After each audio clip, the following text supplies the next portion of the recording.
Kita ke sorotan lain, Saudara. Pekerja tambang tertimbun longsor di Dukuh Puntang, Kabupaten Cirebon, Jawa Barat.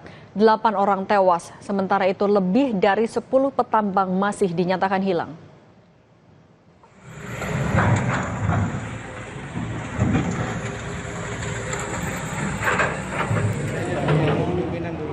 Delapan orang meninggal dunia dalam musibah longsornya tambang di Kabupaten Cirebon, Jawa Barat. Hingga kini, lebih dari 10 petambang pun masih dicari. Jumlah korban belum bisa dipastikan oleh tim gabungan.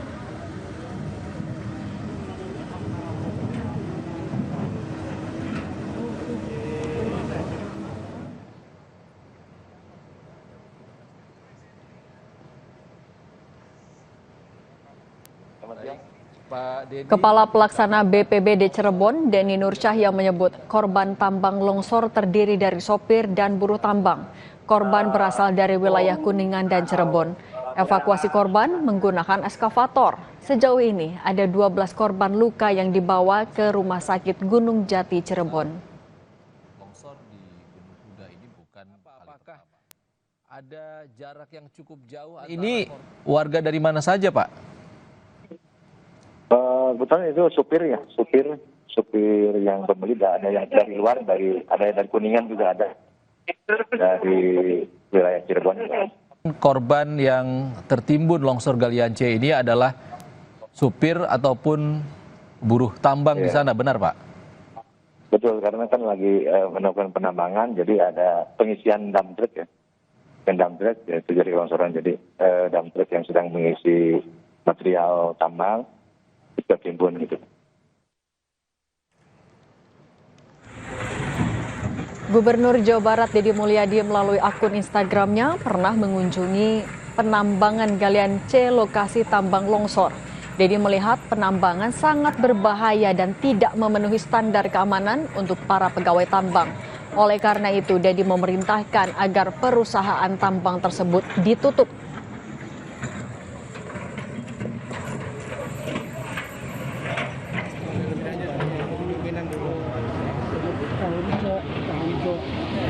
Beberapa waktu yang lalu saat saya sebelum menjadi gubernur, saya pernah datang ke penambangan galian C Gunung Kuda, Desa Dukuh Puntang, Kabupaten Cirebon.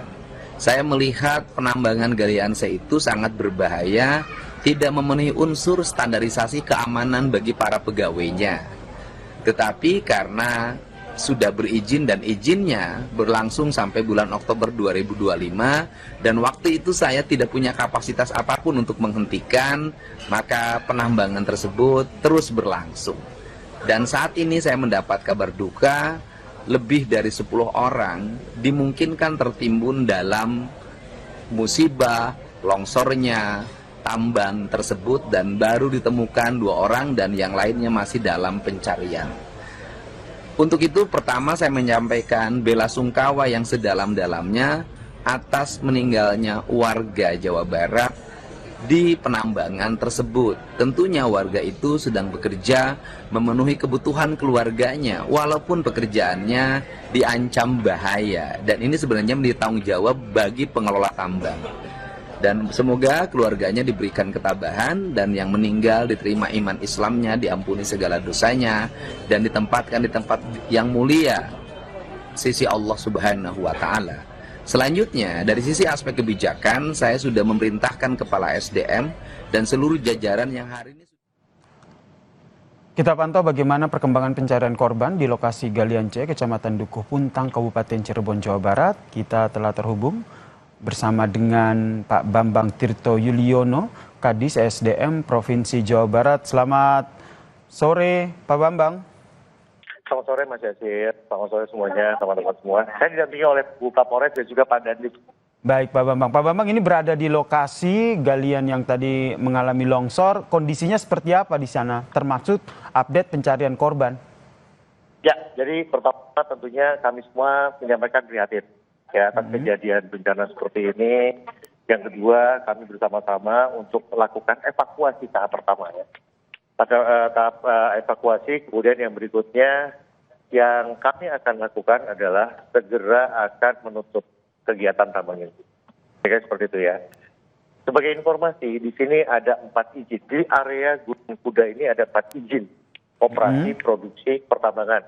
Dan ini semuanya akan kita evaluasi khusus untuk kejadian yang bencana longsor ini akan kami cabut secara permanen.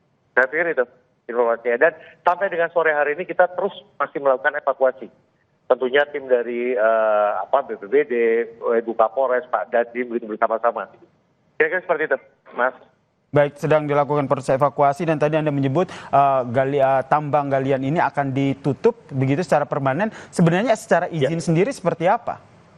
Oke, jadi gini, Al-Hajariyah ini mengantongi izin sampai dengan tahun 2025 bulan November, ya, diterbitkannya oleh Provinsi Jawa Barat. Nah, mereka ingin mengajukan proses perpanjangan dan sama kami tidak diproses lebih lanjut, begitu ya. Dengan kejadian bencana seperti ini ya, ini di luar dugaan kami, begitu ya.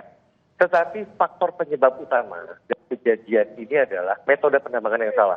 Kami sudah mengingatkan berkali-kali ya, pada pemegang izin usaha tambang untuk memperbaiki metode pertambangan tetapi kurang diindahkan. Ibu Kapolres bahkan bulan Februari yang lalu sudah polis lain, begitu ya, juga melakukan kegiatan penambangan. Oleh karenanya, tim gabungan dari Provinsi Jawa Barat hari ini sedang melakukan investigasi untuk memastikan bahwa sore hari atau malam nanti kita akan cabut. Kayak seperti itu. Baik, ini... Terima kasih, Mas. Pak Bambang, saya juga ingin memastikan terkait dengan jumlah korban tewas saat ini betul informasinya 8 orang tewas dan 10 lainnya masih dalam pencarian?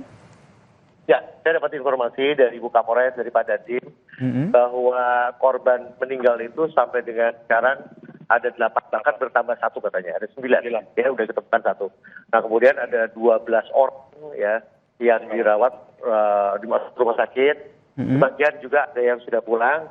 Bahkan informasi dari posko pengaduan ada beberapa diperkirakan sekitar 10 orang lagi yang masih sedang kita lakukan evakuasi.